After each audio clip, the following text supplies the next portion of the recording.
I'd like to welcome everyone here this morning.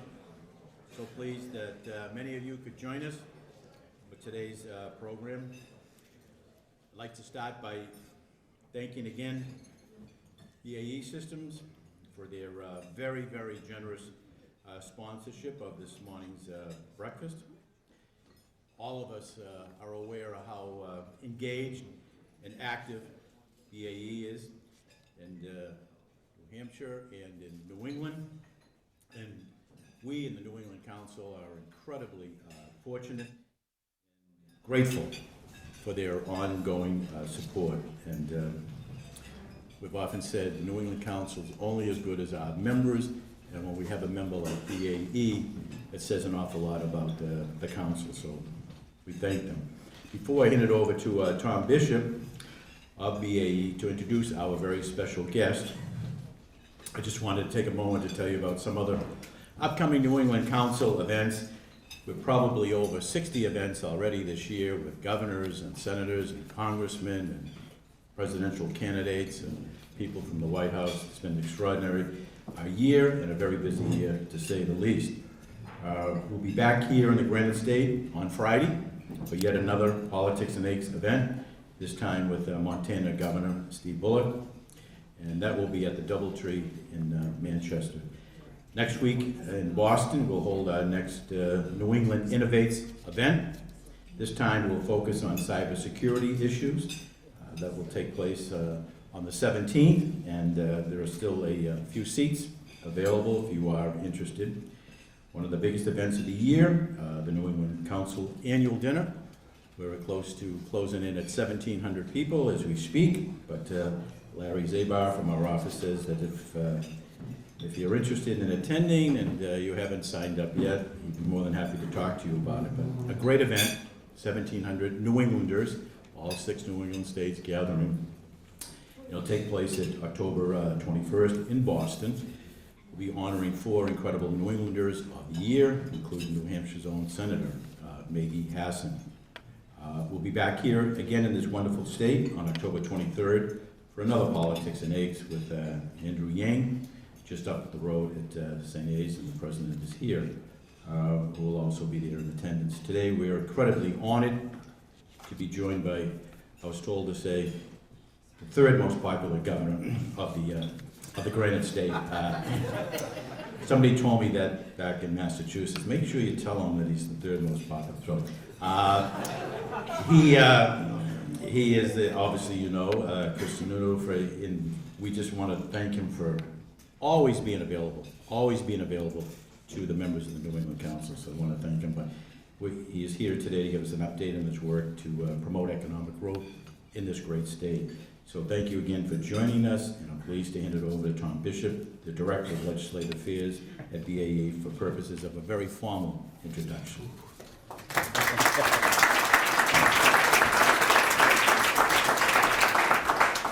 Okay, good morning. This is the largest group I have ever seen at the BVI, and that is a tribute to our guest today, but it's also a tribute to the work that Jim and Larry have done at the New England Council. I've only seen this group grow every time I'm here. So, Jim, Larry, thank you. It's also the largest group I've ever spoken to, and so when I walked in the door, right, I paused for a second, and luckily Tom Rath was up here, and I said, you know, this is there's a lot of tables here. And he said, well, don't worry, they're not here to see you speak. So that was the positive advice I was looking for. And then he paused and he said, but don't screw up. So as Jim introduced, I'm Tom Bishop. I'm the Director of Legislative Affairs for BAE Systems, and I have the good fortune of representing just over 6,000 employees here in southern New Hampshire. I am going to be very brief because we have a gifted public speaker with us today, and as someone who only delivers a handful of these remarks, it is interesting to watch somebody who looks like he's so at ease talking about meaningful public policy issues. But my favorite part of the governor's speeches aren't those talking points, right? Aren't those prepared remarks that you're listening to. It's the aside, right? He's working through something, and he thinks of a story mid-speech, and he goes for it, right? And so I was a staffer on Capitol Hill, and usually that's a really terrifying moment, right? You've prepared, you've carefully crafted some talking points, you've gone over them, and you see your boss sort of look off and think of something and just says whatever's on his mind. But that's not the case with this boss. And so I wanted to give you guys an example of when that's happened. And so I went back to the last large speech that I'd heard, which was the inaugural address, and I Googled it, opened it up, and I looked for the first example. And unfortunately, even on your website, it's got the transcript, and then in big bold letters it just says extemporaneous story. So that's what it's. Yes. And so I thought it would be in there somewhere, and it actually says it 4 times in the address. It just says every major block of information then just says in capital letters extemporaneous story. So, but those stories are real. I saw the governor a few weeks ago. Most of us get to go to the Deerfield Fair and have some fair food, and he's got to shake 1,000 hands and give a speech.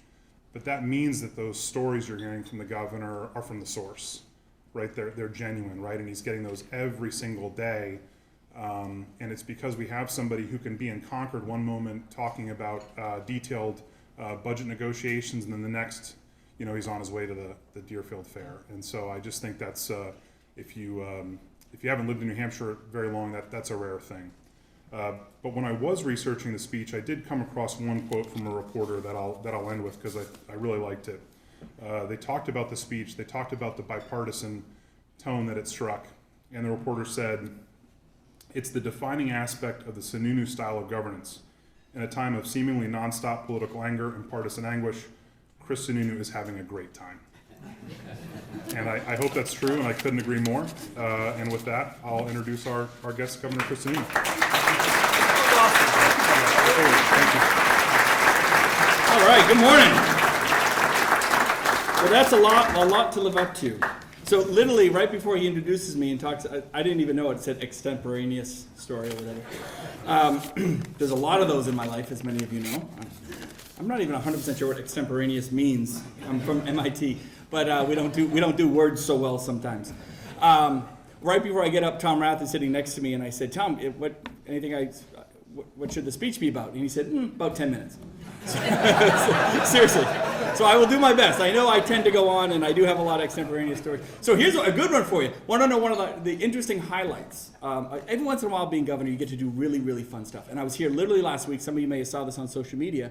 And for a lot of folks of my generation, I grew up with the Red Sox. And at the time, my idol was Wade Boggs, because he's all about the numbers and the stats and the whole thing, and oh my gosh. And in 1983, when he had just joined the team, I got my picture taken with him, and to this day, I still have that picture sitting in my dresser drawer. And I was invited to have lunch with him at the Copper Door, two doors away.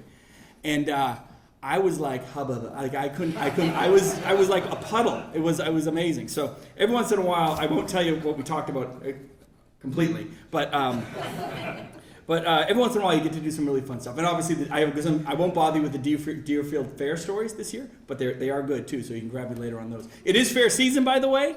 Topsfield Fair, right, is doing theirs in Massachusetts. That's a cute little fair for you guys in Mass. It's nice, it's cute. Deerfield was absolutely incredible. And Sandwich Fair is next week, so if anyone wants, be sure to hit the Sandwich Fair. That is a really fun one. The tractor pull is awesome, by the way. So let me do this. I'm gonna, as usual, I'm gonna talk fairly quickly because I want to get to some questions, if that's okay. I want to make sure folks always have good questions, and I love taking whatever people want to ask. We'll talk about the budget and some of the policy stuff, and then I also want to spend a little bit of time. Everyone's talking the budget, and it's so great. It's a big win, but there's a lot of other stuff going on, right? And there's a lot of other stuff, really good stuff happening in this state. And there are things that you wouldn't think would always come to the governor's desk or whatever it is. But there are certain initiatives I just want to highlight because I think it's a huge opportunity. We obviously have a lot of folks in the business world here that do amazing philanthropic things. But we have nonprofits doing some amazing things. We have new foundations being sprung up here. We have new initiatives that we're looking for public-private partnership there. So I just want to take a moment. I'm not going to lie, as I was pulling up here, I just went through my the last 2 months of Facebook. I'm like, what's been happening in the past 2 months that I can just jump into here? So let me take a step back. Let's start with the budget. And by the way, I am going to start with this. So former governor of Massachusetts, Jane Swift, is sitting at my table, and she said, which is great to have her here. And just as Tom chimed in with keep it, 10 minutes or under, she said, well, the two things you really got to talk about are probably license plates and impeachment. License plates I'll talk about. Impeachment, I don't think so. Look, that's a bunch of nonsense for Washington. Let them have their little circus down there. This is New Hampshire, right? We get stuff done. So the biggest piece of legislation that any governor really handles is the budget, right? Because it really defines not just how you're going to spend the money, but some of the policy initiatives, really the tone, if you will, of the state. And it's why I was so stringent on it, and I was being such a stickler on certain aspects. As many of you know, I'm the first Republican governor since the Civil War in New Hampshire to have a fully Democrat legislature. It's a very unique time, but it does not mean we can't get anything done. In fact, just the opposite. While a lot of folks want to focus on the 57 vetoes and all that stuff, I've also signed more bipartisan legislation this year than even Maggie Hassan ever did. And that's not a knock on Maggie by any means, but the point is we're getting a lot of stuff done here. We really are. There's also a lot of extreme craziness. And I'm not using that word with too much hyperbole. Some of the legislation that has hit my desk is things you never would have imagined would be brought forth in a place like New Hampshire. But unfortunately right now, and I'm not trying to make this too much of a political speech, I'll throw the undertones in there so you guys can get the point. But you have basically a clown car of presidential candidates that have come into this state, right? And they're getting out and they can't get left enough. I mean, they really cannot get left enough. It's really, even when Joe Biden starts saying some of this stuff that is just, oh my gosh, that is not moderate at all. It's just so extreme. Unfortunately, what happens is a lot of the Democrats in the legislature, and by a lot I mean all, are latching on. I mean, really all. All the moderate Democrats you thought you voted for, just look at what their voting record is. Don't listen to me. Go look at their voting record. They all voted for an income tax. They pushed a capital gains tax. They voted for this stuff that you never would have thought they would have done before. So you have to look at what's happening. Well, why is that? Well, they're kind of latching on to this national extremism. It's like, who can impress the latest presidential candidate of the day on their side? At the end of the day, that is Washington nonsense. It belongs in Washington. We have to be New Hampshire first. Not Republican first or Democrat first, New Hampshire first, 603, right? And that's really what drove on this budget.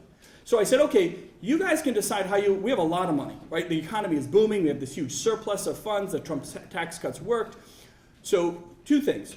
You guys can decide how you want to spend it, but I'm the guy in charge in terms of making sure the math works. I got to make sure we don't put ourselves into a long-term deficit. And when you say that, yes, you have a $220 million surplus, but yes, we are going to mandate more taxes. We need more. I mean, how does that make any sense to anybody? So of course I vetoed that first budget. It was crazy. And so then at the end of the day, long story short, they waited till the 11th hour. They came back. They knew they didn't have a leg to stand on. We were able to show them in an innovative way how to get some of the spending that they wanted, most of the spending that they wanted, without having the tax increase. And we took a $100 million structural deficit. And what that really means is in years 3, 4, and 5 down the road, when these booming revenues aren't necessarily going to be there, we weren't going to be left with this $100 million gap. What happens there? All these programs, all the mental health success we've had, the stuff with DCYF, right? Child welfare, which we're really focusing on, education funding. Those programs were going to be left $100 million short in years 3 and 4. And when I asked the other side of the aisle, well, what are you going to do about that? They said, we'll deal with it then. Governor, you'll figure it out. You can use an executive order and just fix it. That's literally what they would say to me. I thought, my God. Complete irresponsibility. So we vetoed that budget. We got it where it needed to be. And in the 11th hour, they admitted, yeah, they didn't need the taxes. They were able to use the spending formulas that I wanted to use, the revenue sharing formulas. And what's the result? No tax increase. In fact, probably a likely tax cut because we have a trigger in there for a tax cut now. A balanced budget. And we're returning all the extra money to cities and towns where it belongs. It is not our money. It is not Concord's money. It's your money. It's your town's money. It's the property taxpayers' money. It's the school's money. So we turn it exactly where it is. And last night we were here in Manchester to kick things off. $21 million, over and above what they've ever received before, right? That's a huge opportunity. And that goes to their schools, that goes to the city, that goes to a variety of different programs. But it's all because we're kind of reinvesting those dollars at a local level. And then you, the property taxpayer, you, the local voter, can decide how your cities and towns are going to spend that. I'll be all across the state today, delivering more checks, frankly. Right? I think it's a very good thing, and it's a good message. The message is fiscal discipline, right? right? Fiscal responsibility. Not just what programs do we want to fund to appease some lobbyists and some special interests, which is what their side was really focused on, but really making sure we're taking that money and getting it back at a very localized level. We focused a lot on education, right? As folks know, I'm very big on kindergarten. We got that one done. Very big on schools. We're doing a lot for the university system and the community college system, which is pretty exciting. The idea that we're freezing tuition, right? We made the investment. Where's Todd Leach? There's Chancellor Leach back there, and his team did a great job kind of walking us through the process. We're able to freeze tuition at the university. Plus, I got my $9 million. I wanted $24 million for the university system to really increase some structural programs in Keene, Plymouth, and UNH. They cut all that out. Go ask the Democrat representatives in Keene how they justified cutting $9 million out for Keene State. Good luck. Good luck explaining that one to the voters. But they did. They did. But I got UNH back in there in terms of the nurses. I'm a big believer in the healthcare workforce. It's exactly where we need to be, not just today, but really 10 years from now. So we're going to double the number of nurses coming out of UNH with a $9 million one-time capital investment in a program that actually makes money, by the way. Right? So we're investing in things that have a huge return, not just in terms of the workforce, but a financial return to the system as well. We're just trying to be much smarter about how we make these investments and really truly planning for the long term. The other thing I want to talk to a lot of the businesses about here quickly, Career Academy. Let me walk through this real quick. Leave it to the Republicans to figure out free college, right? Democrats talk about free college because they just want to bilk the taxpayer and they're going to give free college to all the students, but they really haven't thought about the system, the cost, or how it would completely crush our education system if you did it that way. We got way more innovative here in New Hampshire. It's pretty exciting. So Commissioner Adelblue came up with the realization that, hey, it costs about $15,000 on average to put a student into their senior year. That's about what it costs to the public, both the local and state funds. Well, what if we allowed that student to take that money and split it into two, $7,500, $7,500, because guess what on average it costs to go to community college? About $7,500. And so now in New Hampshire, you can take your senior year, split it into two, and do your senior year in an additional year at no additional cost to the student, no additional cost to the taxpayer, and when you come out, you've done dual and concurrent enrollment. You have your associate's degree, you have a certificate, you have your high school degree, and because we're partnering this program with private businesses, wink, wink, this is where I need your help, we're connecting them in there. These students have job interviews waiting for them, like right there. So there's a warm handoff, there's a connection. They're entering a program that already has a job waiting for them on the other end. And it costs you nothing, it costs them nothing. And they get a college degree for free. Right? That's innovation. And it isn't just about handing them a college degree and saying, here you go, you can thank the government. No. It's about handing them a degree and saying, there's your job, right here in New Hampshire. Right? And that's what it's about. What's the product we're trying to get? Not just an educated student, but a student that is going to stay and work and be part of this incredibly vibrant workforce. We have businesses coming in left and right across New England. We're now ranked #1 northeast of Ohio. We're ranked #1 for private businesses to come in. Right? In northeast of Virginia, we're ranked #1 for millennials to come. Think about that. We've surpassed Massachusetts is great, right? They are the best second place contender I could have. But we've really surpassed them in terms of being the place to land. Not because we wished it, not because the government mandated it, because we got together and frankly, if anything, we got the government out of the way. We insisted on low taxes. We insisted on a streamlined process, simpler regulations. And we're becoming desirable for business to land, which makes wages go up naturally. We have some of the highest wage growth and some of the highest wages in the country right now. I think per capita ranked number 6 or 7 in the country per capita for wages, household wages here. And it's not because we're doing dumb things like raising minimum wage. That would be a disastrous process. We're doing it because we let business do business and we get out of the way, right? Another thing I want folks to, so if you want to be part of that, if you're looking for some workforce, I know a lot of you have some vacancies, talk to the Department of Education on this Career Academies program. We're really trying to make that link. The other thing I want to talk about very quickly, and I want everybody here to really get on board with a lot, housing. One of the biggest barriers we have to driving this workforce in is housing. It is really hard. We have a lot of local control, and that's a good thing, but a lot of that local control has prevented a lot of good initiatives with housing, right? And I want to call it's not Section 8 housing and even workforce housing. I don't like that term. Look, it's housing so a nurse or a teacher can live in the community that they want to work and teach in. It's housing so, all these new employees in the manufacturing industry that are making great wages, but they can just afford to be here. You don't have to be a millionaire to be in Bedford, or you shouldn't have to be, right? Because let me tell you, Bedford is this kind of bedroom community obviously to Manchester, a lot of really good things going on. It's really hard to live here, and I don't mean to pick on Bedford just because we're here. A lot of communities around the state are having this issue. In the next couple of weeks, we're rolling out a whole series, not one or two, but there's just about 15 different things we're going to really push strong on housing initiatives. We need your help.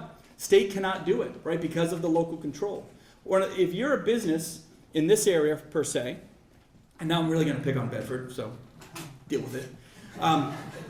You need employees, and you didn't need employees to be living right here in Bedford and some of the surrounding communities. Well, when you have these communities standing up and saying, we're not building multifamily housing anymore, we're done, we're just all done with that. That's a problem for you. That's a real problem. Last time I checked, a lot of you are the largest taxpayers in your cities and towns. You have a lot of say in what happens in your cities and towns. Use the pulpit.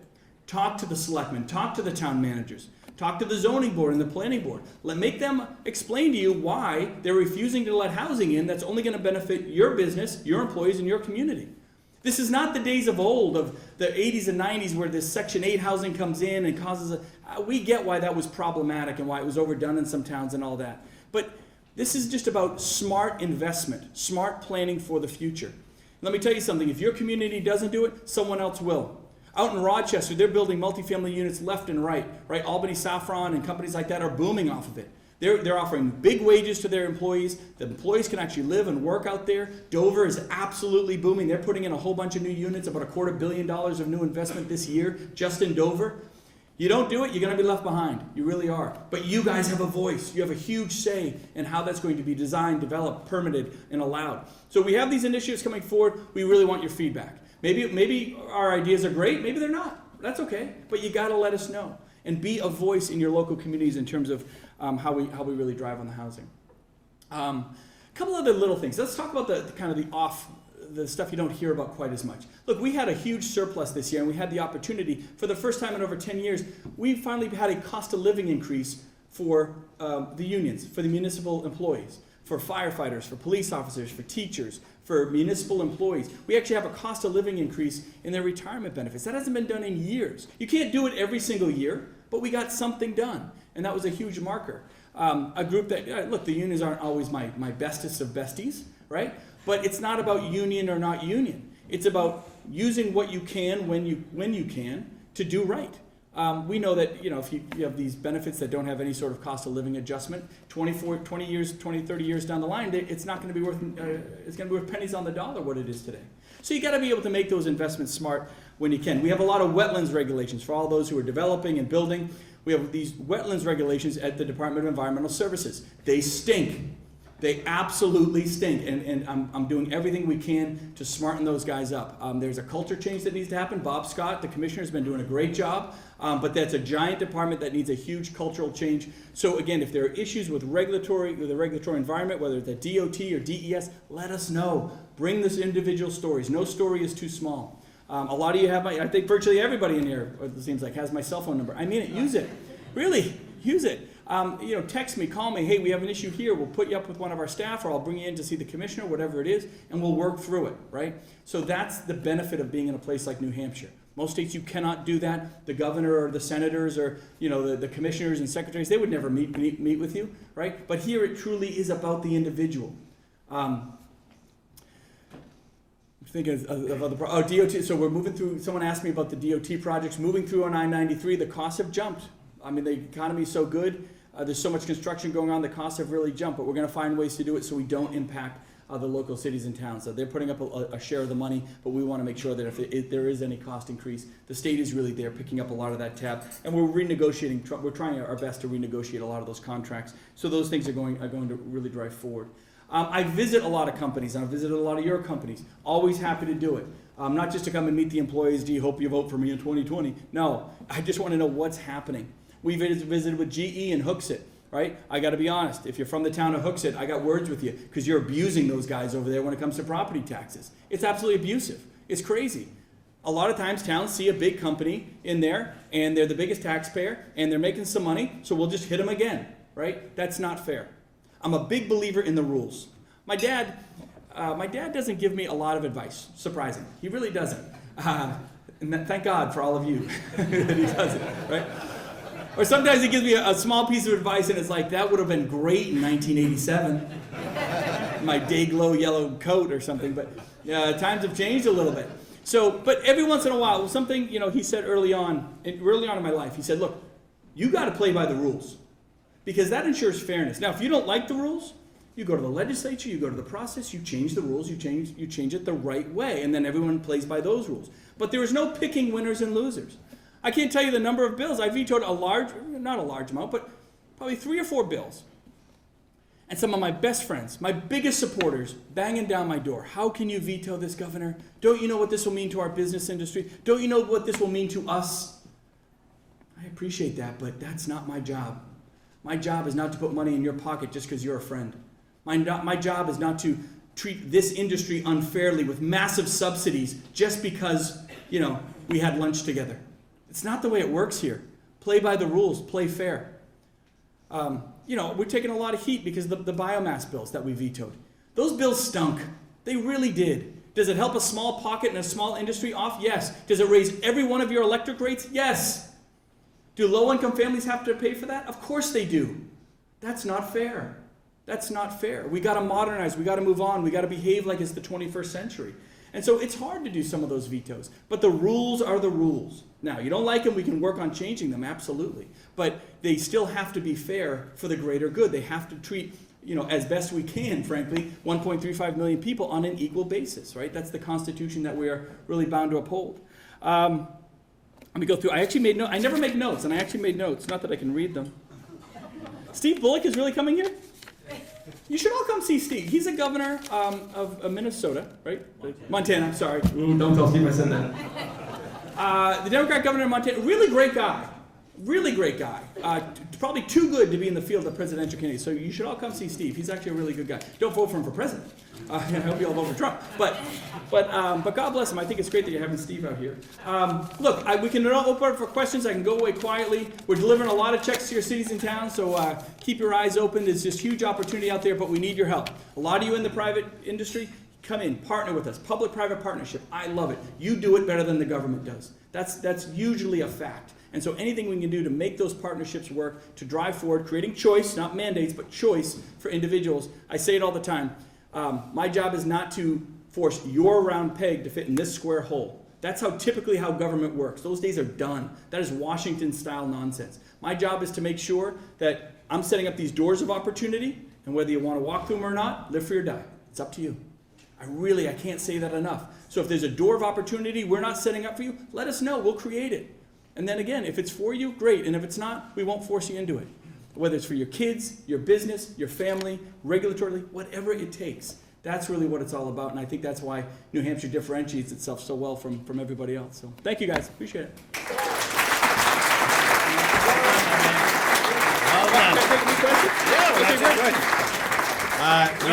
We have time for a couple of questions. I just asked the first question. You talked about like the transportation projects you had here, like 93. What have the tariffs impact been on the project? Because we've heard from a couple of business leaders who are saying that the building cost has been astronomical and they've slowed down the project because of the tariffs. So a couple things on that. Have the tariffs been stingy? Oh, you bet they have, especially on some of the material costs. Things like aluminum, concrete, steel especially. So that's driving a lot of the costs up, to be sure. Just the fact that you can't find a lot of workers, right? Just the labor costs alone are being driven very high. Here's the two really interesting things that very likely I think are going and should happen. First is the Usmca Agreement. That's the Mexico-Canada Agreement. That's the new NAFTA, right? It is a deal. It is done. Mexico says it's an incredible deal. Ratify it. Canada says it's an incredible deal. Ratify it. America says it's an incredible deal. Ratify it. The last step is for Congress to ratify it. Nancy Pelosi is holding on to that bill. She has no reason not to bring it to a vote. She has no reason to sit on it, but she's holding on to it. Now, her own Democrats in the Midwest are getting fiery because they know it's so good. But they don't want to give an economic win to the president. What a stupid reason for not letting America move forward. That, I think, is the first domino to fall. And when it does, that puts real pressure on China. And you're seeing the revolutions happen. They're holding out as long as they can. We are winning that trade war without a doubt. The pressure in China right now is absolutely immense. And so once I think the Usmca agreement happens, what that really does, if I can get a little wonky, it prevents China from sending materials to Mexico to then be manufactured and imported tariff-free into the US, which NAFTA allows right now. Right? China is using a giant loophole. It cuts that loophole off. And that's going to really put the squeeze on them if they haven't already felt it already. And then that domino goes. Right? And then that really creates a huge economic opportunity for so many businesses, so many manufacturing companies that just haven't been able to really release the power of not just materials in terms of construction here, but in terms of exporting their stuff overseas. And then you get hopefully a multilateral deal with the EU, where Brexit goes. It's going to really impact us. Right? Ireland is one of our biggest trading partners with New Hampshire right now. They're really booming over there. We're going to be traveling over there probably sometime next year. We're hoping to go over because we have so many businesses doing so much business. But those are really important things, that dominoes that have to and should fall. The only reason they may not is because of politics, and that's dumb. That's a really terrible reason to hold America's huge economic potential back. Good. Questions for the governor? Yes, sir. Rob Hunter, Legal Conservation Voter. Governor, I want to thank you for your continued advocacy for the Vineyard Wind Project. Sure. And I wanted to see what your thoughts were in terms of how to best position New Hampshire for offshore wind, both for the environmental benefits, but also the economic development and job benefits. Sure. So the question is about offshore wind. I'm a big believer in offshore wind. I'm going to answer your question. I'm going to talk a little bigger if I could. Connecticut and Massachusetts are really pushing with a lot of the offshore wind initiatives. The prices are really coming down. The technology is really getting there so it can be cost competitive. The president frankly hates offshore wind. I mean, he just hates windmills. If it spins, the president doesn't like it. And I've talked to him very personally about it, that he's got to release some of this regulatory gridlock that they've created down there to slow this stuff down. The offshore winds in the Gulf of Maine, which is essentially offshore from New Hampshire and Maine, are some of the strongest offshore winds in America. So there's huge opportunity there. We got good news. We're moving forward with our engineering and design, not the design, but the engineering that kind of reviews the feasibility of it. And my sense is in the next few years, as costs continue to come down, technology continues to go forward, we can really land something out there because we need energy here. We absolutely need it. I don't care whether, we all know the cheapest energy on the planet, 1 mile north of our border. Think about that. You're paying some of the highest rates in America, yet the cheapest in the world is just north of our border with all that hydro up in Canada. How we are not tapping into that, how we're prevented from tapping into that is silly. It really is. And I don't care whether it comes through New Hampshire or Maine or Vermont, bring it in, because we're all part of that New England ISO grid. Let's talk about some of the environmental stuff. In terms of what we do environmentally, there's this huge initiative out there that frankly is thinking like it's 1990 again, 1995. They want these giant solar arrays, solar. Solar's fine, but my initiative is to double the amount of solar energy in the state, but put it on low-income housing. Put it in mobile homes and trailer parks and apartment buildings, because those are the individuals that have to pay the subsidy that keep these guys going. And these subsidies are going into the pockets of these very large, the Revision Energies and all that. I mean, those companies are making millions off this stuff, and it's mostly driven on politics. New Hampshire has the opportunity to be smarter about it. How about carbon capture technology? MIT is doing some incredible stuff with carbon capture technology. Let's bring it up here. How about hydrogen? Right? There's a huge possibility they're looking to put a small plant in the North Country here that it's a kind of a beta test project where folks are tapping into microsystems. Let's do that here. So we have the opportunity simply to be smarter about it. I'm an environmental engineer. I spent a lot of my life understanding how these things work. And the big thing is not just reading something in the paper and saying, yeah, I'm for solar, I'm for whatever the climate change guys want to do. Look, is climate change happening? Of course it is. Did humans have something to contribute to it? Of course they did. Let's move on from that. How that's political is a waste of everybody's time.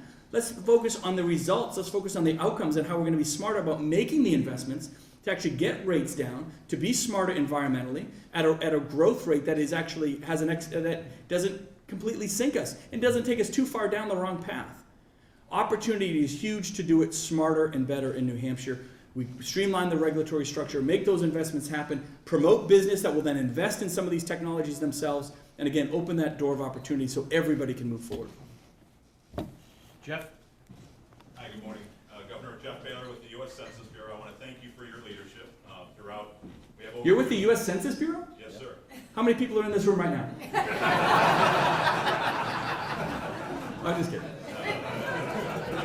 I was actually seeing if you're going to answer. 203. Nice. I love it.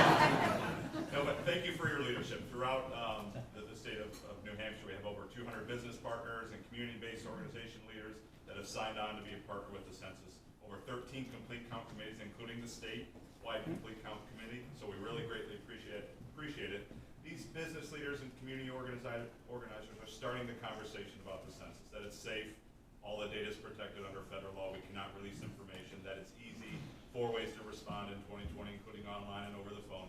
But my question to you is what the importance of a complete and accurate census to New Hampshire? Well, the more accurate the census is, the more I can brag about our increasing rate of population versus Massachusetts, right? Because I know what's happening, and I just want to be able to brag about the numbers.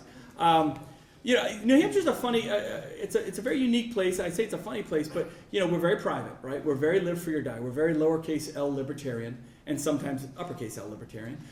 So we have privacy concerns, to be sure. But I think to your point is, look, you got to know what's going on out there, and you got to be able to do it in a smart and fair and secure way. Again, I encourage everybody to partake in it. It matters, it really does, because it shows us where we're going. I can't speak for all politicians, and frankly most. I don't care about the politics of things. I don't care about the political wins. We look at data. I'm an engineer, right? I'm an engineer. I look at the data, the numbers, predictive analytics, where we're going to go. So whether it's how many people live in New Hampshire, or how many people are making this much money in this industry, and where our industry is going, how do we compare to other states with our industry leaders? Are we falling behind in certain areas? Well, what are their everything from the travel and tourism industry so being able to break that data down into these micro segments so we can make better decisions, it's huge. It's a big deal for us. Thank you. Plus all of the federal funding. Plus all of the federal funding. Based on population. Federal funding. I love federal funding as long as it doesn't come with a memo. Right? I like just clean checks. You spend it the way you want to spend it. That's the best funding you can get. Other questions for the governor? Yes, sir. Ted? Okay. Thanks, Jim. Ted Gorski, Get Your Edge. Governor, thanks for all you do, and I really love your passion in displaying the passion for New Hampshire. Thank you for that. Tom Rath just left the building. You son of a bitch. My question is, there's been more scuttlebutt about the railway system to Boston. Yes. Can you talk a little bit Sure. about that and where it's at? So everyone's been talking about rail for 26 years or so. Look, we're going to move forward on the study, right? So the study is basically going to look at what would it cost, the feasibility, all the real details of connecting Lowell to Nashua and Manchester. And it may even look at Concord, but that's probably not realistic. Concord doesn't even want it. But most importantly, it's going to look at things like the cost, the ridership, and all that. So they passed a bill to do it. It wasn't the right way to do it, to be frank about it. It should have been done through the 10-year highway plan, which the council would have approved and it all would have moved forward. But they passed a bill, so I just let it move without my signature. I wasn't trying to step on the executive council's toes in their process. That allows the study to actually move forward, and we're going to move pretty quickly on it. I've told DOT, let's be quick about it, let's move fast. A couple things that you got to be careful when you do these studies. You want them to be real, you want the data to be right. Last time we did a study, the group that did the study was probably the group that was going to build the train. You think there's a little bias there, right? So it's just smart. You just want to get the real data with folks that don't have an interest one way or the other. And so that's what we're going to do. And so the cost is, look, if we were to do this down the road, it would be years down the road. But if we were to do this, the cost is huge. I mean, my guess is it's somewhere in the $300, $400 million range. That's what we've heard. With a subsidy of about $12 million a year. That would take a few thousand people a day to Boston. I mean, that's it. That's and to be able to go to Boston easily. I live a quarter mile from the Downeaster on the other side of the state. I hear that train come by 6 times a day. It's great. We take it into Boston. We've taken it actually up to Portland, right? And every time I get on that train, I pay about $17. And every time I pay $17, Governor Mills in Maine has to pay $17 too. It's one of the most successful trains in the country, but they're subsidizing every single rider. So understand there is a cost. Are you going to convince the taxpayers in North Conway to keep subsidizing $12 million in that type of train? It's a discussion the legislature is really going to have to dig deep on, right? It can have huge benefit to us. Make no mistake, it can. But there's got to be an appropriate cost-benefit analysis to not just how we're going to fund it. Let me take a step back. You know what transportation I actually very much likes? I don't want to say I like subsidizing, but I'm very willing to subsidize, is bus. Especially the local bus systems. On the Seacoast, we have one called Coast. There's a bunch of them all across the state. Buses take the elderly from the retirement home to their doctor's appointment or to the grocery store. It gets somebody directly from their home to work, right? It has huge benefit, and we subsidize that quite a bit. And we use it through something called CMAQ funds. About $11 million a year we get in CMAQ funds. We use a lot of that money to subsidize the buses. In Maine, they get about the same amount in CMAQ funds. Every penny of it goes to subsidizing the Downeaster train. So where are we going to get our money? I'm not going to take the money from the local bus systems and leave the elderly, well, hailing for Uber isn't the worst thing in the world, but it's not as good as the bus system. I love Uber, by the way. I love those types of systems. I got to be careful. I can't pick winners and losers. But really, the whole point is we're going to have to decide where the money is going to come from. And 95% of the ridership is going to be going to work down into Boston. There's a benefit to that, of course. But do we just want to be and make that kind of investment to be a bigger and better bedroom community for Boston? No, that's why I focus on a lot of business opportunity here. But that's really where we are. That study will start. We're doing an RFP now. Some group will win the award probably early next year. We'll go forward over the next 18 months and really make sure that we have something that is fair, even, and that can truly be debated in the legislature to figure out where they want to go from there. What else? Come on, give me something good. Can you just give an update on the opioid crisis? The update on the opioid crisis. Yeah, it's still bad. Yeah. It still stinks. So I'm going to take a little step back. I come into office, a lot of folks know this story. We put about $3.5 million a year into treatment, recovery, prevention programs in this state. It's nothing. The state had essentially done nothing up until 2017, and we're somehow expecting different results. And it was just getting worse and worse. Well, of course it was. So we came in, and it isn't just about the dollars, but we did a couple things. First, we tripled the amount of money that we put into it. Not a single penny on taxpayer dollar, by the way. We got the Hospital Association, public-private partnership, and God bless a lot of those folks in the Hospital Association. They put up about $11 million a year now, and they fund the Governor's Commission on Alcohol and Substance Misuse. Then we go down, and everyone knows the story. I go down to Washington. I beat on the door a few times, and we get a bigger increase in what they call the SOR funding than any other state in the country. And to the effect now, it's even bigger than we started. It's somewhere in the realm of $55 million that will be spent over the next 2 years. Money is not the problem anymore. Now it's about getting the workforce and getting community-based treatment. One of the issues we found, you've probably heard the story before, I won't bore you with it, but the issue we really found was rural access to care. And that's why everyone was flooding into Manchester. And to some extent still come into Manchester. Because there was no access to care in local communities in Cheshire or the Monadnock region or Coos or even out in Rockingham and Stratford County. So we created this hub and spoke network. Contrary to what a couple individuals in Manchester think, it is working. I mean, it really is. Talk to the managers of these networks. They've all come in and said, this is going gangbusters. People are coming to their hubs in their counties or their communities, and they're getting help in their communities. Now, it's only been up for about 6-7 months. There is still this natural tendency, I have a problem, I'm going to rush to Manchester. Well, Manchester gets more money than anybody else, and we keep increasing the funding. So there's still a bit of a magnetic pull to Manchester, but we're pushing the message out, go to Cheshire Medical. We've attached them to hospitals, but it's called the hub and spoke system. We call it the Doorway. That's the kind of the marketing name of it. It really works. There's 9 of them across the state now, and they all are connected to those local treatment and recovery resources. That's the infrastructure we've built, not for 2 years, but for 20. The whole point is we use Washington's money to create an infrastructure. Let me back up. Fentanyl.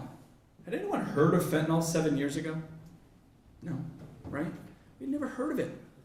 So what is going to be the drug of choice, the addiction issue that we're dealing with 7 years from now? I don't know. Nobody does. But we better have a system in place that can deal with that flexibly. Some of the SOR money that came up here wasn't very flexible. And I've pushed hard on the president and other folks in Congress. You've got to give us more flexible dollars. It really dealt with opioids and fentanyl and the treatment pathway for those individuals.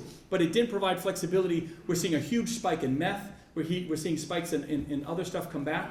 I mean, in many ways, meth is harder to deal with than opioids. I mean, it really makes people out of their mind crazy, and they do terrible, terrible things. So we have to have that infrastructure in place. It isn't just we have more money, so we're going to pile more money into the same old system. That's just pushing harder, right? And if you're not going in the right direction, you're just pushing harder in the wrong direction. Sometimes you have to have the courage to say, we're going to shake this system up. And a lot of people don't like that. They don't like being shaken up. They don't like change. But we're going to shake it up and try things in a new direction. And that's what Hub and Spoke is really designed to do. It's really working. And again, we're trying to get the message out there so you don't see this huge influx of people directly into Manchester. I know the mayor's very frustrated with that, as are we. But we're seeing some good numbers, right? The average number of people walking into safe stations is going down. That's a good thing, right? I mean, safe stations is great. Don't get me wrong. It's a doorway. It's part of the system. But the average number is actually starting going down, and the number of people we're serving in their own communities is skyrocketing. Over time, those numbers will start balancing themselves out, and that's exactly where we want to be. Maybe one final question. Yes, ma'am? Hi, my name is Trudy Avery, and I'm actually the mother of a heroin addict in recovery. God bless it. So I want to say thank you for all your hard work. I've actually attended some of your commission meetings, and I'm not even a resident of New Hampshire. I actually came from Massachusetts to attend your meetings. I want to say thank you to the Manchester Fire Department. Those safe havens are incredible. The answer, in reality, is long-term treatment, which most folks do not have access to. And the states and federal government pick up the costs for the private insurers' denials. Yeah. God bless it. I know it destroys families, right? It really can. You know, something, let me talk about this a little more. Something people don't think about too much. Never mind the public cost of this. So let's just talk about the cost for a second. Think about the number of individuals that have probably drained their 401ks and their bank accounts trying to get help for a loved one. And not for 20, I mean, when I became governor, treatment was 28 days, and then goodbye, good luck. 28, what is 28 days? Do you know why we have 28-day treatment programs? Yeah, nobody does. Some arbitrary number, I heard something from World War I. Has nothing to do with the individual or the addiction, right? So again, it's long-term. I created something called recovery-friendly workplaces, and we have more people working for a recovery-friendly workplace now than ever before. A lot of you individuals in this room are part of that. So the employers say, yes, we know you're in recovery, but come and work for us. Come be with us. We'll help you make sure that you stay on your path because we know it is a long-term journey. It is not just 28 days. We know there are some recovery programs work for individuals, some don't. So again, the SOR money allows us some flexibility in those long-term programs. Housing, right? You can't ask somebody to go back to their same apartment where they were getting the drugs in the first place and stay clean, right? So you got to give them some, if they want, and hopefully they do, they want to start their life over, start something anew, and be in a fresh place. You know, there's a really interesting model out there. I don't know if anyone is here from Blue Cross Blue Shield, Anthem. Oh, hey, how are you? So Anthem is doing this really interesting thing with a partner. A program is only about a year and a half old. They started in Connecticut. It's called Aware Recovery. So, I'm probably going to say it wrong and get myself into trouble, so go ask them. But essentially what this program does is, first they come to you, so you get rid of the transportation issues. We have a lot of addicts at home. They don't have transportation or whatever it is. They physically can't get to treatment. And we're finally, by the way, as an aside to my aside, we're finally integrating a lot of folks in the faith community. The faith community started recovery programs in this country decades ago, right? And they're an army. They want to be there. But because the government for years has prevented from funding them in any way, they've been kind of ostracized. But we're connecting them to our hubs. And they'll do something as simple as giving people a ride, right? Or coaching them, or just calling and saying, you okay? Like, what can we need? What can we get you? And that has been very important. But Blue Cross Blue Shield is hooking up with this Aware. And essentially, they come to you, and it is long-term. It isn't 28 days. It's like a year or 18 months, something like that. And they will work with you and make sure you're on the straight and narrow. Why? Because Anthem saves a lot of money doing that. Do you know the number of heart transplants and liver transplants and all this organ failure that happens with addiction and the healthcare costs that come from that? Not just from the treatment of the individual for their addiction, but the healthcare costs that come. So these guys are doing this great program. Let me tell you, if it's cost effective in the private sector, why can't we have that program with our Medicaid recipients, right? And that's what we're trying to do now, make that model work, because Medicaid, frankly, doesn't even pay as well as you guys do. So it's got to work on some financial level, and so we're exploring that. It's 21st century type thinking, long-term care, right? We aren't just going, again, for that 28 days. So there's a lot of options out there. Do we have all the answers? No. We don't. This is going to be a long journey that this state is having to travel through for quite some time. It's one of the toughest things we have to do. The last thing I want to remind folks is, look, you talk about opioids here, you talk about child abuse and child protection here, you talk about mental health issues over here, right? All these things connect. It doesn't mean that everyone with a mental health issue abuses their kids or is a drug addict, of course. But these are the silos from the government standpoint we're finally breaking down. And I'm making sure the folks in the opioid world are talking to the folks in the mental health world, and they're talking and they're working preventatively with families finally. You know, we had become a state, whether it was abused kids, drugs, whatever it is, we'd become a state of reaction. We were only there to react to the crisis. That isn't the way to do it. It's not cost effective. It's not good for the individual. We should be waiting for the kid to get the snot kicked out of him before we have the guts to go in there and actually help that child in a preventative way. I can't tell you the number of stories I heard. So to be able to do that with these prevention programs now, we're making those investments. So families can say, hey, we can go in and work with them. Do you know the programs that are available here? Do you know the programs that are available there? So while there may be something there, we're getting them help and on a better path and more connected to their community and all the resources we're providing. That's how you create these prevention models long term. Look, I could go on all day, but I hate to end on the kind of the down note of opioids and everything, but it's one of the few real crises we still have and are going to have in the state. Anything you guys can do. If you're not a recovery-friendly workplace, look into it. It's really simple to do. We come and train you, your staff, and your HR staff into what resources are available. I guarantee you, by the way, you all have addicts working for you. Every single one of you has addicts working for you, whether you want to acknowledge it or not. So we'll come and train you so that that individual, what we found was the number of people seeking treatment skyrocketed. Not because the number of people using skyrocketed, but we found all these individuals that were working, that were keeping it quiet. You can be a functional opioid addict very easily for years, and you just go to work and you suffer through it. But when your boss and your employer becomes a recovery-friendly workplace, then you go in and you say, hey, Mary at HR, I got a problem here. I've been working with it. I've been suffering with it for years. And Mary's going to know, because we're going to help her, know exactly the treatment programs, recovery, the options available, so you can retain that worker. That worker gets better, and you don't let it become a crisis as part of prevention. We all have to be accountable to that. It isn't just the government's job. Just the opposite. The government is supposed to create these doors of opportunity, but we need your help. We need communities to stand up. We need everybody to be part of that solution. And anything we can do to help you, to help your employees, whether they're employees now or future employees, to attract them in, let us know. And we have some very exciting models out there, people that are challenging the system, doing it a little differently. There's a lot of folks in the recovery and treatment world that don't like what Anthem is doing because it's really working. And by the way, the rate of success they're having is huge because they're treating it with a long-term mindset. So there are a lot of models out there. It's okay to shake the system up. It's okay to tell your friends, no, we're not doing it that way anymore. I know you'd make some money here. It doesn't matter. It's about the individual. It's about the outcome at the end of the day. Thank you guys so much. Let us know what you keep doing. Make it great.